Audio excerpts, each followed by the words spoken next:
वहीं मुख्यमंत्री योगी ने दादरी में 97 परियोजनाओं का लोकार्पण और शिलान्यास किया। इस अवसर पर उन्होंने सभा को संबोधित करते हुए कहा कि जो लोग राष्ट्र नायक को सम्मान नहीं दे सकते हैं, उन्हें इलाज की जरूरत है। औरंगजेब कभी भारत का नायक नहीं हो सकता।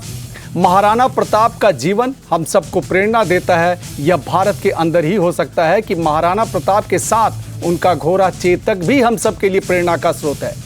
योगी ने कहा कि भारत की सांस्कृतिक विरासत को कमजोर करने के लिए कुछ लोग लगातार षड्यंत्र करते रहते हैं।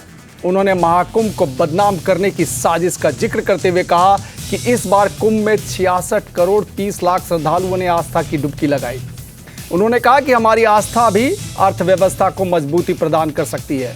मुख्यमंत्री ने कहा कि विदेशी यह समझने में असमर्थ हैं कि भारत के मथुरा, काशी और अयोध्या में क्या हो रहा है। होली के अवसर पर जब वे सबको एक साथ उमंग और उल्लास से रंगों में सराबोर देखते हैं तो वे चकित रह जाते हैं।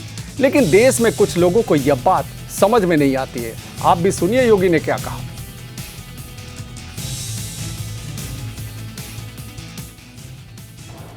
महाराणा प्रताप का यह जीवन हम सबको सदैव प्रेरणा देता रहेगा।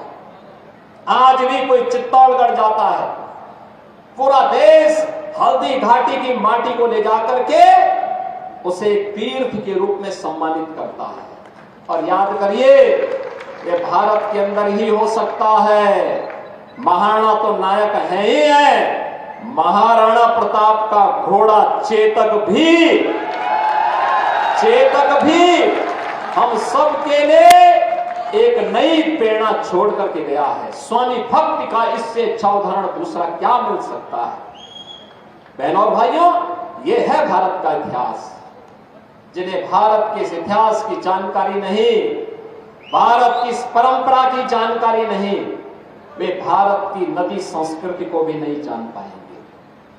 उन लोगों से कोई उम्मीद नहीं की जा सकती है। ऐसे कूप मंडूप आज भी भारत के अंदर मौजूद है। वे आज भी कूप मंडूप बनकर के ही जी रहे हैं। याद करिए जब 13 जनवरी से 26 फरवरी के बीच, पौष पूर्णिमा से लेकर के महाशिवरात्रि के बीच इस सदी के महाकुंभ के साथ हम सबको जुड़ने का अवसर प्राप्त हुआ था।